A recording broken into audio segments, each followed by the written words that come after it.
Whenever I plug it in, my kids set it so that it says, "I love James and Bellamy."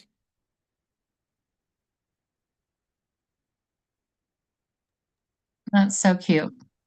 Yeah. That is cute. I didn't hear it though, but that's so cute. Yeah. I'll have to do that with my husband's phone. Well, it used to say "gobble gobble yum," and they were like, they changed it. Okay, we're live streaming and we are recording. So if whenever y'all are ready, you can begin. Okay, sounds good. I'll start. Okay, good afternoon, everyone. Welcome to Warren T. Jackson's Go Team meeting, where we will follow the agenda as it has been emailed and publicly noticed. I would like to remind everyone that this is a meeting of the Go Team, so only members of the team may participate in the discussion. Any members of the public present are here to quietly observe. And for members of the Go Team, please identify yourself when you speak. So I'm pleased to call this meeting of the Go Team to order at 3 p.m. And our first order of business is to call roll. So I'll turn it over to Ms. Burton for that. Okay. Good afternoon. Please say present when I call your name. Allison Atwell. Present. Natalie Aid. Absent. Jesse Chai. Present. Lauren Jones. Present. Kim Macrat. Present. Rayleigh Wren. Present. Ben Hill. Isabel York. Present. Jill McDougall. Present. Thank you. Okay, so this team will only be able to take official action if a quorum is present. Ms. Sprinkle, is there a quorum? Yes. Perfect. All right. So our first order of business is to approve the agenda. This was provided to you in copies are in your inbox. So are there any changes to the agenda? Okay. May I have a motion to approve the agenda? Motion to approve. Lauren Jones, second. Thank you, Lauren. All right. All in favor, please say aye. So Ms. Sprinkle can record your vote. Aye. Aye. All opposed, please say nay. Any abstentions, please say abstain. Okay, great. The agenda is approved. Okay, so next we will review and approve the meeting minutes from the last meeting. The minutes have been provided to you in your inboxes. Any corrections? Nope. Okay. If there are no corrections, may I have a motion to approve the previous meeting's minutes? Motion to approve. Sorry, Jill. Thank you, Jill. Yeah, I second. Thank you. Okay, all in favor, please say aye. Aye. All opposed, please say nay. Any abstentions, please say abstain. Okay, then I think the previous meeting minutes are approved. Okay, so our next action item is the final budget recommendation. So I will turn it over to Ms. Atwell.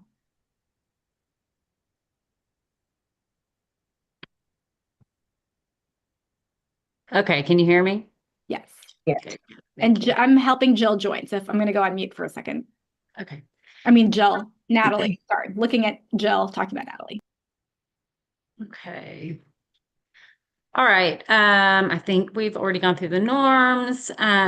This is where we are in our budget process. We're at step 7, the finalization meeting. During this meeting, we will review all the components of the budget, which we did last time. And then they are going to be updated based on any feedback from my cluster superintendent, Ms. Sophianis. And I'm going to present the final budget and all of the approval meetings, though. Let me see. I don't need to read that slide. So here's the budget. It has not changed at all since I met with you all last. I presented my budget to my new associate superintendent, Ms. Sophianis, in February, and she approved all of the things that we had discussed prior. And so it's pretty simple, pretty straightforward. This is how our budget was divided by function. You can see that 73% of it is dedicated to instruction, so that's great. And then We have it broken down into different areas, which is transportation, safety, maintenance, school administration, media services, instructional staff training, improvement of instructional service, pupil services, and instruction. So those are the areas. So that's kind of it. That's all I have, because our budget did not change from the last meeting. So are there any questions or anything anybody wants to bring up?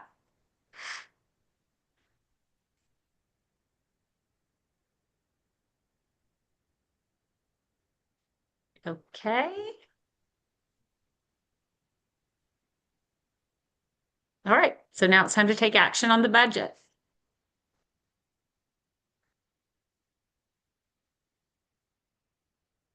Good. Izzy, you're on mute. Yeah, thank you. Okay, so now it's time to vote on the budget. So may I have a motion to approve the budget? Motion to approve. Motion. Second. Thank you. Okay, so all in favor of the budget, please say aye. Aye. Aye. Aye. Aye. Okay, all opposed, please say nay. All right, any abstentions, please say abstain. Okay, great. So the budget is approved. Thank you all. And then next we will move on to, so our first discussion item was the final budget recommendation, but I think we sort of did all that already. So we will move on to information items. And the first is the principal's report. So it's back to you, Ms. Atwell. So I don't have a lot to report. We did just go through the district, decided first semester that we're going to be picking a new math program. And so we had the adoption process that I'm sure all of you know about. And luckily for us, Eureka Math was one of the choices that we could pick in the adoption process, and it was one of the final selections. So it was between Eureka Math and HMH Math were the two that we could pick between. And we obviously picked Eureka Math. We are currently using Eureka Math. I was able to purchase that for this school year. So we kind of have a good leg up with it. So we decided to stick with it. We've used it previously. Before last year, we had used it probably before COVID and during COVID. So we have gone back to Eureka, and we're hoping that's going to be very impactful for our math scores. Our teachers are a big fan of it. Our cluster was kind of split. Some of the schools did pick HMH Math, but some of them did pick Eureka Math as well. So we're excited to be able to use that program. That's all I got. Wait, may I ask a quick question? When parents ask sort of like, what was the driver for moving to Eureka? What was the more attractive aspect of that as a curriculum? Is there a summary? I can't hear you very well. Can you repeat that? Oh yes. What is the pull towards Eureka, going back towards it? If parents are asking about the change in curriculum, what was the driver pulling towards Eureka? Our teachers absolutely loved math. And if you look at our scores from when we used Eureka Math, they were actually higher on the Georgia milestones. We had it for a really long time, and then the math standards changed, and the district purchased a curriculum called Envisions. And so we made that switch to that program at that time because we were told we had to make that switch. And we used it for a couple of years, and the teachers were not very satisfied with it at all. It was also, it seemed like it was very heavy with this platform, electronic platform that was not very user friendly. That's why we stopped using it for a while. It was not necessarily because, we decided to, it was more that we were, we were told that we needed to, we had to. That was when Mr. McBride was still the principal. So that was, I think it started his last year. We were asked to use Envisions, told to use Envisions, excuse me.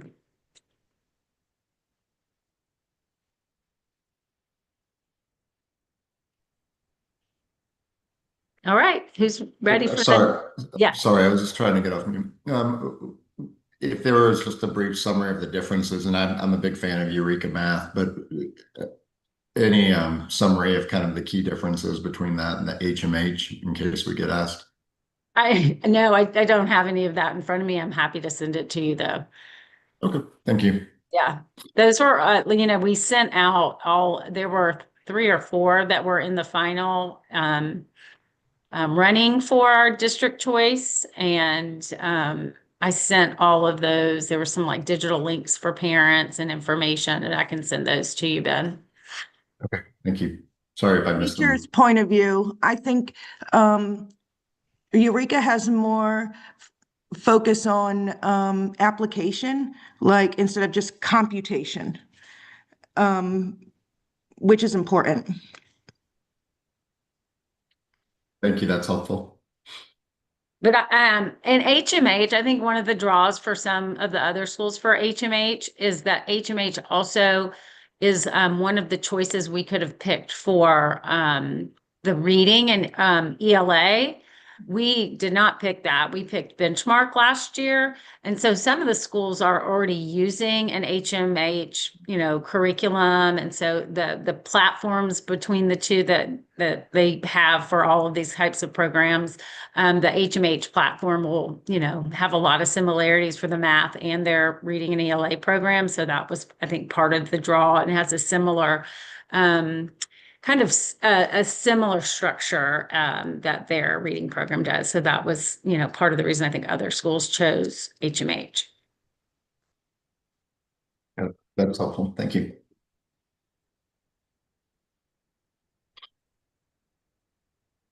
Okay, Rayleigh, I think it's your turn. Okay, hey everybody. So, do y'all wait? I have the slide pulled up here, but let's just pull it up here and I'll just share from there. That'd be great. This is just the timeline of the redistricting, obviously the capital planning. If you look at the dates here, if anybody has like questions or anything, there's going to be community engagement from February to May, which is going on now. There's going to obviously be the cluster advisory meetings again, then teacher advisory and student advisory to go over basically what we kind of all went through this fall with the changes. And then between March and April, they're going to present the eSPLOST proposal. And then from April to October is the non-SPLOST dependent redistricting, as you guys can see on the slide there, for the school year for 27-28. And this is like the consolidating of the schools and moving, like we'll be at primary again for one more year before we go back to Maine. And like Morris Brandon staying at one school, but Sarah Smith, and I haven't heard the update on that. Not that that really matters at our Go team. But the board is going to adopt the eSPLOST in June of 2026. And then there'll be obviously a website to go over and kind of share all the information for all stakeholders between July and October. And then November 3rd is the eSPLOST vote on the referendum, which will be election day. And then November, December will be the first and second reads of the non-SPLOST dependent redistricting. And there's going to be, I'm sure, lots of meetings, like I said, with the cluster advisories, the teacher advisors, and the student advisories, and also neighborhood meetings and things. So everybody understands. And then July of 2027 is, if it passes, then that's when the collections start. And then next slide. Mrs. Wren, sorry. Can I ask some questions about the previous slide? Of course. So I'm, Hope you know the reading answer. this, and I'm not like the most up to date or educated on eSPLOST, but the way that I read this, and with you just explaining it, it sounds like that fourth bullet down, redistricting, is that related to the facilities master plan specifically? I'm going to say I don't know the answer to that. I was out really, really sick, and I should know more about this, and I'm embarrassed that I can't tell you, and I normally am on top of things and know things, but Allison, I don't know if you can jump in and explain that. Well, actually, know. my question is like the follow-up, which is in that second to last bullet where it says begin redistricting based on 2027 SPLOST projects. The way that I'm reading this timeline is that if they don't get the funding based on eSPLOST, then they will do redistricting to accommodate like a plan B essentially. And I just want to understand if that is the case, and if not, and if we don't know, we should find out, right? Because if that impacts Jackson, obviously we dodged the redistricting this past discussion, but that is obviously something that our school stakeholders care quite a significant bit about, and we want to make sure that we're on top of it if that seems to be on the horizon. From what I gather, and I have talked to Jen McDonald a good bit, who's on the board, and it sounds like we're very safe from what we did. And Allison, correct me if I'm wrong, but I feel like with the other schools, I'm not sure, and I think that's why it says the non-SPLOST versus the e-SPLOST. I feel like from what was presented and approved, we're on target to stay exactly the way we are. Right, Allison? Isn't that correct?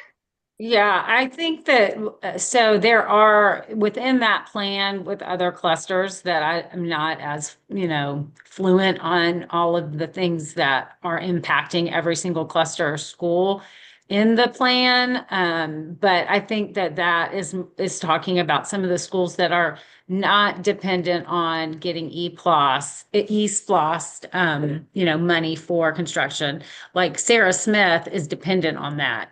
If they are to combine into one campus, we have to have this e-SPLOST money so that there can be, a big construction done to their primary campus to fit everybody. So I think that is not something that will impact us, but I definitely can get some clarifications on that. One thing I can chime in and say, which is pretty exciting because pre-K is my thing, and on the pre-K front, because of the movement in all the different schools, and in the North Cluster, definitely in the North Atlanta cluster, Garden Hills, Sarah Smith, Jackson, Brandon, Eve Rivers, Bolton, all of our pre-Ks are full and have wait list. And what happens is, and typically in pre-K, is that they open it up for anybody in the district, if you live in district, or employees, APS employees, children can apply for the Georgia pre-K. And employees can apply even if they live in Cobb County or out. They do that for employees. But what parents can do, as long as you live in the Atlanta, what has been formerly, if you live in the Atlanta public schools zone anywhere, you can apply and send your kid and for the lottery and want to put Jackson as your first choice, and Sarah Smith or Brandon or whatnot. But also, if you live in, let's say you live in Hope Hill or you live in Morningside, and you are like, okay, I want to go to Jackson and put it as number one, they're doing a new thing called tiered system. And actually, it should be coming out tomorrow. The lottery starts because it's already, I think it's closed. But this year it's called Tier 1 and Tier 2. So for our Tier 1 students, it's only Jackson District Zone. So they're going to pull the lottery, and they're going to pull only Jackson kids that are zoned for Jackson, even if you're an employee. So that's kind of a big change, but I think it's a great change for us because from the past years, we have parents that live 2 doors down from the school, and they're like, oh, my kid's like 15th on the wait list. And we have all these other kids that are from other, zone boundaries in APS that had gotten in before our own Jackson kids. And I think this is actually a dynamic thing that helps, because that means our pre-K children are going to be solely from the Jackson community, from our Jackson border. And what's going to be great about that is they have to go down Tier 1 first, which is the 20 spots in my room and the, I think, 18 spots in the other pre-K classroom, and then the wait list. And they have to go down the wait list, which is solely Jackson families. And then if they go through both of those and go all the way down the wait list, then they go to Tier 2. And so if you're in Tier 2, which means you don't live in the Jackson zone, you could probably pick up the spot. The chances of that happening is probably not going to happen. I mean, because we have a lot of in neighborhood Jackson kids that are applying for pre-K, which is great. And that means if they come to our pre-K and they're all Jackson zone, they'll come back and go to kindergarten. So that's a really big plus for us, I think. And is that effective as of next school year? Like right now, yes. Okay. As of when they pull the lottery tomorrow, it's Tier 1, and you have to live. Again, if you're a teacher at North Atlanta and you want to drop off your kid at Jackson and put them first, all of the neighborhood Jackson kids will take precedence on those spots. I think that's And great. they've never done that before. And I just had a meeting at Fernbank with pre-K, And they clarified it over and over again. And there were, of course, a couple of, teacher moms that were a little concerned because they were like, well, our kids, and I'm on the fence about that because I understand if you're a mom and you don't live in the district and you want them to go to your school, but they're trying to say that, it really is about taxpayer money and where you live, and they can take the bus. And then they can be on time because it's very, very big with attendance and being on time. Because if you are late or, you're taking someone's spot, and we have kids that are late or they don't live anywhere nearby, and it's taking up somebody's spot that could be there on the bus first thing in the morning. So I think this is a really great win for us on that note. I think, so we have 32 spots at Jackson, for pre-K. But we, it is the pre-K lottery is very different than like the general administrative transfer lottery because it is right from the start. And that's why the pre-K program isn't beholden to letting staff members' kids be in that program, whereas there is a state law that says that you can bring your child to your school, but that's only for kindergarten. For us, would only be for kindergarten through 5th grade. Got it. And the other thing to just explain, just that we, because it is wonderful for our kids to get, diversity and all different kind of kids that want to, come to Jackson. But the different thing is here is that they found in the pre-K, like all of the kids that, let's say you live in a different zone, and some of those pre-Ks are supposed to be up to 20 kids and they only have 13 kids and 14 kids because some of their kids are coming to our schools. And so they're trying to make sure that we have all the pre-K seats filled. And they think by people staying in their own neighborhood zones, that's going to fill those seats. So, yay. Anybody have questions? Yes, next slide. Oh, wait, what happened? Sorry, I did just have a question, and this may be more general knowledge. There is a redistricting process that will happen next fall. Across the district, not just for Jackson, right? But like, how often does that happen, or is that specifically related to the East Floss program? Okay. I'm unaware of a redistricting that's going to happen to everybody at this time, but there is going to be some apparently related to the original plan, because it was written within the plan that was approved in December. It says that in there within some of the clusters of what will happen, especially the ones that are like schools are, combining. They're going to have to redraw the lines because there's not going to be 2 elementary schools. One elementary school, maybe like, a third of the kids are going to another and 2/3 to a different one. So that's where the rezoning will be. Okay, it makes me think of, sorry to take us off topic, like it feels like they did recommendations for the underutilized schools, and this is now the effort to address potentially overutilized campuses, right? In some sense. I think in this next slide, we can talk about it a little more because I have some thoughts on that too, Ben. Okay. If you just kind of look at the slide, I mean, I think, again, just sort of the big, I feel like when the school district has been consolidating, I know from the pre-K side, again, that's where my big knowledge is from our pre-K meetings, looking at the numbers and like 30% capacity at some of those schools. That was kind of what they did this tier system, is that you have all these people on the wait list that could be taking seats. And, some of those teachers, that some of my pre-K peer colleagues are like, we have 13 kids, 12 kids. And I think a lot of that goes in, and they're consolidating. Like Whiteford is our home base for the Office of Early Learning, which is they are over pre-K, and they're realigning a lot of that and looking at some of kind of consolidating some of those. And I think that's where but like Ms. Atwell, and as he's shared, a lot of that's really been handled in what was voted on in December. So I think I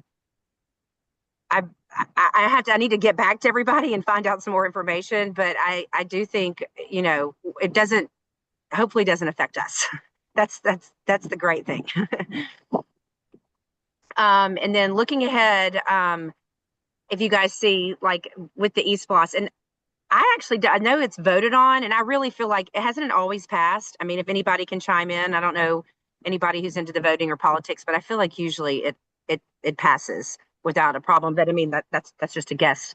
But it says out of the following 6 East Blos program areas, we're going to prioritize like the top 3, the facilities and the infrastructure, which is what we are all talking about, like with numbers and things, especially like with like homeschool and then the Atlanta Virtual Academy. There's a lot of people that are going to some of those. And it's like, how are we losing kids and why are we not at full capacity like we once were? Of course, we all know the COVID hurt. But, you know, I do think there's other avenues that people are going through. Obviously, technology, transportation, the safety and security. And I actually had a question about that too, about the safety and security, because someone was asking me just in the neighborhood, are we going to be able to keep those, the security? Because I heard we weren't getting the grant again. I don't know if that's a question we know the answer to yet. Does anybody know? You like Officer Clowers? No, we're keeping them, like they're Oh, safe. okay. Yeah, yeah. Okay, and that's everywhere at every school, or just is that an Yeah. individual school Yeah. basis? I Okay. think that they maybe we're gonna kind of utilize the security grants differently, but we're keeping the SRS. Okay, great. And then the athletics and nutrition, and athletics is obviously for, of course, I know there's been some issues that I think good issues at Sutton and North Atlanta where the boosters have really been helping. And they, me as a former North Atlanta, my son played lacrosse there, and you know, it's like our PTO. The parents come in for whatever. APS can only give us so much money. Then the parents and the boosters do things to make sure that the kids have everything they need to be prepared and ready for those athletic programs. They're doing a lot of great things over at North Atlanta, and they're adding on to the little stadium, and they're already starting some really, really great things. And then nutrition, I don't know a ton about. I know everybody's been pretty happy with the latest. I feel like our cafeteria has never worked so grand, and the kids have loved the food. And like before, we'd have 2 or 3 kids that would eat school lunch. Now we have like 11 kids that eat school lunch, 11 or 12 every single day, which means I think it's a great change, and the healthy options and some of the things that they are getting, it's a big improvement. And so that's good to hear too. I just am curious about how is nutrition a capital improvement project, right? Because all of these like facilities, technology, like these are capital improvement projects. I'm just like, I don't know if there's more details on like what they mean when they say like, we're going to do a capital improvement on nutrition, right? Because that's not so clear to me. Right. You know, that I don't know. I remember when they had the, I feel terrible because I'm not abreast of all this knowledge. I need to find out more. I'm not being a very good GOTEAM member with the knowledge that I should have.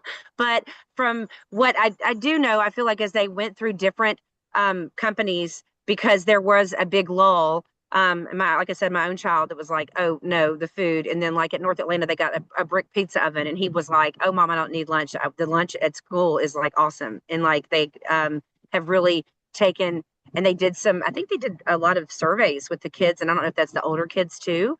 Like I said, because I don't have a little one at school anymore. I just see the kids, but a lot of them eating lunches. And also there was, you know, I feel like there's grants and things that they've had in the past. I remember the times, obviously, like during COVID or when they do, like over the holidays for the kids to have, there's like grab and go, and parents that can't afford things, the school system, they work with it. So I don't know if that's all tied in together or what, but I'll get back with my leader and find out, and I can send everybody an email with the bullet points of you guys asking such great questions about these things. What was your question, Izzy, about lunch? Just how is nutrition a capital campaign? Oh, okay. Capital improvement project. I'm writing all these down right now to send. I don't know. I actually don't know the answer to that. I don't know if it's like means like they mean like I would like a brick actual pizza. like kitchen renovation. That's right. I'm like, are we getting new cafeteria like equipment? I don't know, right? Just, you know, I mean, that's our money, right? Like I'll find out, how did North continue. Atlanta get that? I mean, that sounds really awesome, but they have a brick oven pizza at North Atlanta High School. They can get pizza every day. Really awesome because we don't have that. Right. Everybody. Maybe I mean, we I can think figure that out how the food has gotten way better than it was now that we're not using that contract company, but we don't have any. There's no, fired up pizza or anything like that. And then, Mrs. Reiner, I'm not sure if you were moving to the last bullet on 2032 and Yes, like, okay. is this a discussion topic? Oh, yes, this is where everybody can chime in. It's just like if anybody could say 1 to 2 physical changes on the capital projects that would make you feel that East Floss was a success. I mean, that would be a great open forum here where we could all discuss and talk about. Looking ahead to 2032, that sounds wild. That's a if anybody, I know that we're working on the track and our, to get everything ready for all of us to be back at Jackson together.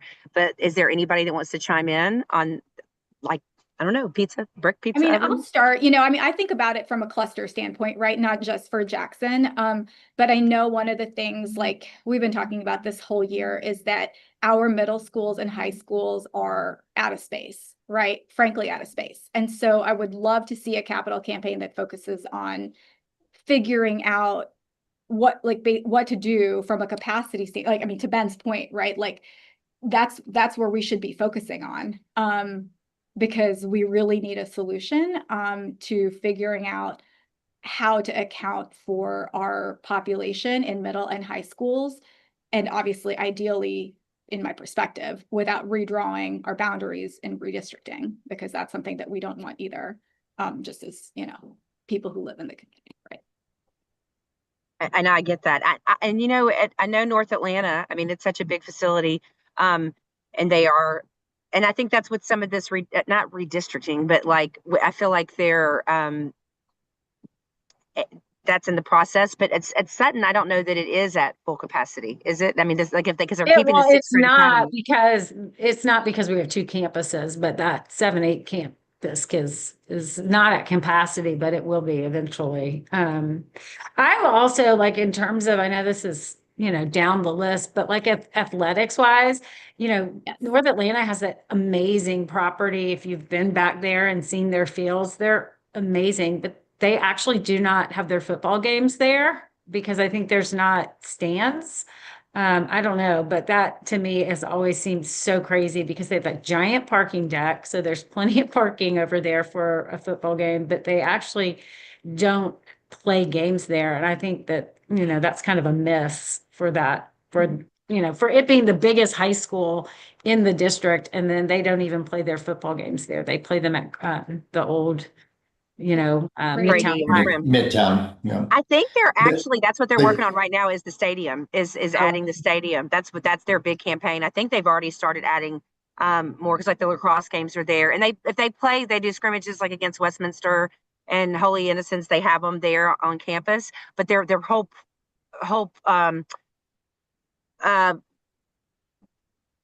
I guess progress they would Yes, like to do they- is to make yes They've They're hoping to approved do it. a private capital campaign. I don't know all the details, but a private capital fundraising campaign for an on-campus stadium. But to Allison's point, if there's East Floss capital improvement funds that could, fund a portion of that too, that would certainly be helpful to accelerate their timeline to that stadium. Right, because obviously anything that improves there, it trickles down because it just keeps families within our zone that want to attend the middle school and the high school. I know there's a lot of parents, young parents, even my pre-K parents that are really like, we want to go all the way, through Sutton and to North Atlanta, and what can we do to help make changes? And they're just really big proponents to our nice little Jackson community that's such a special place. Jen, hopefully that I will know keep for going. other, or I don't know if this is more broadly around like the whole district or if we're thinking specifically about our cluster or Jackson, but are there any specific facilities or infrastructure needs that are on the horizon over the next 3 to 5 years for Jackson that we would like to keep in mind or make or note? not like big ones, but I mean, I can always make a list of things, you know, I would love for our driveway to be re-asphalted and things like that. But in 3 to 5 years, you know, if we grow, obviously they would need to do some improvements to us so that we can stay on one campus and, you know, build more on our campus. But I mean, those are kind of like, you know, they don't project us growing enough to need more space on that campus, but you know, crazier things have happened. Remember that tomorrow is 6 years from March 13th when everything shut down. And Oh I saw God, that on it is the news Friday the as well. 13th. Friday the 13th. I know it's been going around like everybody's, you know, group texts today. Thank Madam goodness And we I are where don't we know are about- now and not that. Thank Crazier goodness. things have happened. Sorry, Definitely. Jessie had something. I want to make sure she gets a chance to talk. Thanks, Izzy. And also thank you for the PTSD reminder about tomorrow. So Here for you.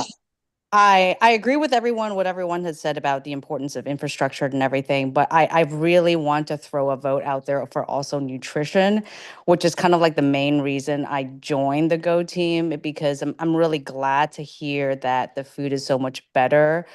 But it's just, I look at the menu every day and it's like, we've only been a Jackson family for 2 years, but just still looking at what is offered and the lack of protein and imagining that these kids have to sit there and learn and perform with the quality of the ingredients in the menu that's offered. I really think if this is a shot that we could improve that I also vote for that as a high priority area. I'll write that down, Jesse, and find out more what they're planning on using that for. So that priority would be a top one for you, that nutrition. Yes, and if they're looking for volunteers or anything, just sign me up, please. Okay, sure. Thank you. Sure. Is Jackson, there anybody else that wants to put anything else up as a top priority? I would Well- like to, for infrastructure for Jackson Elementary, the main campus, the kids' bathrooms Yes. could really use a revamp. We got new toilets. We have all new toilets. Last auction. Okay, I think maybe that old tile, Mhm. um, It's a good call out. Well, and those also are things we staff can also put in restrooms. for requests now for too, though. Some of that Oh, stuff. okay. Yeah, we can put in, if there are actual issues in those bathrooms, we can put outdated tile, no, but if they are like cracked and broken, those types of things, we can get those. Well, it's more of just, I think in, the renovation, just even at the staff restroom, that was a miss on Atlanta Public Schools on my part. Not redoing the tile, just updating them. Compared to what's at the primary building and how many stalls there are in each bathroom, Yeah, I just don't find them to be efficient. yes. Oh, I see what you're saying, yeah. And there's a shower at the primary campus in one of the bathrooms. Yeah, one of the adult bathrooms has a shower upstairs. And I just And picked that's up my all- second grader who said when she heard bathrooms, she said, "Yes, please. The toilets are way too small and the sinks are way too low." And she's petite, so maybe she's always complaining about how small everything is in there, and she's not a big girl. Not on the tall side. So Yeah. they're small Do they for her. still They're have small them for little everybody. tiny? They Do they are still have quite the little short. tiny sinks? Did they not change those out, Allison? They used to have they the got little all new tiny- toilets at the Okay. main campus. I guess they're just really low. Maybe those are really small. I don't know. Too I mean, small. I don't, to be honest with you, I don't go in the kids' bathroom. So I have like no idea. I haven't been in one, so I'll have to check it out tomorrow. Well, like in the suites, there's only, what is it? It's only 2 stalls in each of the girls' and Yep. boys' bathrooms, Oh, right? and then the boys have urinals too. So they have I think they have 2 stalls and then a urinal or 2. Okay. And then, but the little sinks are still, because those were originally from, I think, little Yeah. people, like the kindergarten back in the 60s when it was built. And the sinks are really It'll be loaded still. kindergarten again soon and pre-K. Yeah. To that point on transportation, I don't know if there's anything capital funds wise that could help address once we're consolidated and try to address traffic flows, but I don't know if it's like a roundabout installation or something like that that might Yeah, help.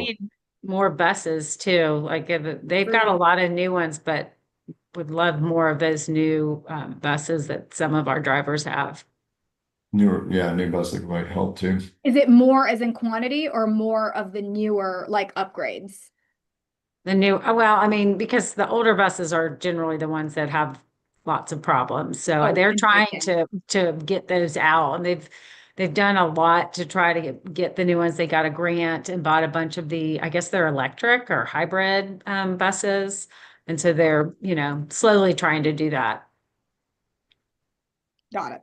One last thing on infrastructure, Allison, has there been any talk about the parking situation if we go back, when we go back to one campus? Because that is going to be a situation. Well, we have asked to have some lines redrawn and adding some parking lines, especially with the front part along the tree line.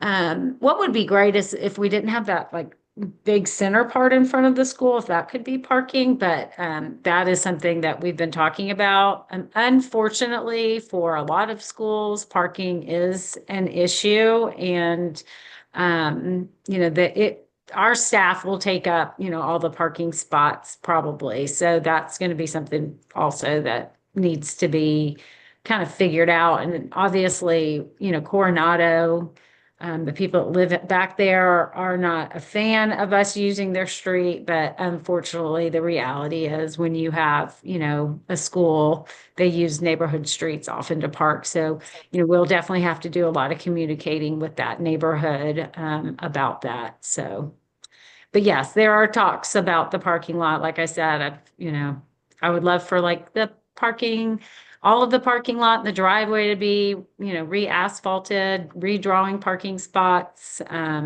removing that center grassy picnicky area that literally nobody ever is in, and making that into some parking spots would be great, especially for visitors. Yeah, it's a good idea. I really like I've counted the parking spots, and I know how many staff members I have. I would love, in my dream world, all staff would park like in the little parking lot in the side, and that way like the tree line and all of that could be left for, visitors and parents, but we just have to kind of see how it works out. I have a question about the fencing around the main playground. A couple years ago, when I was on the PTO, we were discussing replacing that fence or adding to it. I can't quite remember the complete discussion, but is there a sufficient fence around the main playground? No, there is not a fence like around that back area. I'm pretty sure that you can cut through to the other, to the neighborhood, because NYO used some sort of path to do that when we were under construction, and they couldn't get to the field like they normally did when they used it. So there's not a fence around that back area that is, satisfactory at all. Okay, because that could be something in the safety and security for, especially if we are bringing in littler kids to be on that playground in the future. Yeah, great point. Yeah, and we have in the property, our property line goes back so far. Right. So that's Gerald, that's a really good idea and something to think about, like, where do we put the fence? Like, do we put the fence like in more of our property line or out? Because, for there's one thing, we want to keep people from coming onto our field that shouldn't be there. But then also, you really, even though the property might go back into where these outdoor classrooms are, we don't necessarily want our little kids to go that far out and like be out of sight and things. Well, So, thinking about a risk of, them going through the woods and a snake bite, or even sometimes you see the bees on the playground. Just all of that with all that ground cover. I think it would be helpful to move that fence in a little bit. Yeah, I agree. Yeah. So, but that's definitely something we can talk about. Sounds good. Thanks, Jill. I think that's a good idea too. Especially with, the other, our neighborhood schools experiencing some issues. Yeah. So sure. Anyway. I will say this is the all of this information comes from the cluster advisory team meeting. And so that team, you know, there's usually most of the principals are there. And then it's largely, you know, the people that are in those meetings are representatives from every school. And it could be, you know, like Rayleigh was on it this year and Chris Taplett was on it last year. But I would say like for next year, if you're going to be on the Go team, that is a really good position to have, to be the CAT representative, because they do have people from the district that come and give a presentation, like Adam Danzer gave a presentation at this last one. He's there to answer questions. So, you know, if you're going to be on the Go team next year and you are, you know, obviously very invested in all of this information, the possibility of rezoning for, you know, any cluster, which I don't know of any plans for our cluster to rezone, but you may want to be the person that, you know, runs for that next year when we have our votes, because and I'm pretty sure anybody can go into those meetings, but if you're very invested in this, I would recommend, you know, volunteering to be our representative next year. Okay. All right. Sorry, I think that's it for slides. Let me go to the next one. Any announcements? I had a couple. Yeah, so just a few sort of housekeeping things for a little bit of PTO, a little bit of just random. We have our second to last tour of the year tomorrow. So that's really exciting. I think we have another big group of interested families coming. So that really makes me very excited about, you know, future enrollment possibilities at Jackson. So really looking forward to that. It'll start at 9 tomorrow. So we will see everybody there. I think, you know, usually at primary, and then a group sort of breaks off to go to Maine if they're interested in seeing Maine campus or have older kids that might be going there, you know, starting next year. So that will be great. And then expect to see in Carpool tomorrow auction promotion, because, you know, our auction is coming up on March 20th. So that is like the next big PTO event. So we are ready. We're talking about, you know, who's wearing pearls tomorrow to promote our 1920s theme. So that will be fun as well. We're looking forward to that. And then, of course, looking ahead to April, we've got our big Screen on the Green. And then our last all member meeting on April 17th. They're both on the same day. So those are like a little bit of PTO updates. And then just some housekeeping for myself. I think this is my last Go team meeting. Oh, unless we have a reason to meet again. Unless we have a reason to meet again. Because I've been on the Go team for 2 years, so I actually roll off. Me too. It's my last Now, one too. which is crazy, like how fast has it gone? But anyway, so oh yeah, perfect on the screen. If, you know, please let your friends know. If is that still our declaration still open? It says Oh no, maybe extended now March 8th. Maybe, I guess it's closed. It was in my slideshow, but it must be closed. I know that we met the threshold. We had, I think, 3 parents and 2 or 3 instructional staff that volunteered. It was still open past March 8th, I believe, because we weren't at it quite yet, but I got an email saying that we have enough. So there may be an election, or it just may be whoever. I know there will be at least a parent vote. I don't know if there will be an instructional staff vote. Cool. Okay. Awesome. It's also my last year as VP of Comms, Jill. So just like moving things. Oh, what a good time. Izzy, you Jill think you had that can role get away before from me, us? so You that's can't. why. We'll pull you back in somehow. I know, she does a really good job and she's quick. Quick. I try to be. Whoever's taking it, it's big shoes to fill, that's for sure. Oh my gosh. Yeah, well, we'll see. But anyway, the last thing I have to say is just on the carpool piece. I know for people who have kids at primary, we have, you know, our additional security officer this week helping, and I think it has helped. So thanks, Allison, for taking the lead on that. We really appreciate it, because I think, especially today, it was like raining and horrible. I think it would have been so much worse if we hadn't had somebody helping direct traffic. So it's been great. Be good. Yeah. Hopefully, And he's a Je- gem. So sorry. Oh, He, Well, he there's- is amazing. He's just so attentive. He doesn't slack at all. And pouring rain or freezing. There's two of them now. We have, she's talking about adding Officer Henderson from main campus down at the other end to help. gotcha. At Hillside, you probably don't know because you live the other way, but Hillside had become Right. kind of a issue with, some people trying to go to other schools and other people cutting in the line, which is frustrating when you've been sitting in carpool lines. So we had Miss Officer Henderson, Dr. Austin arranged for Officer Henderson to be out there. So does he just come to help in the morning with carpool and then he goes to Maine? Cool. yes, because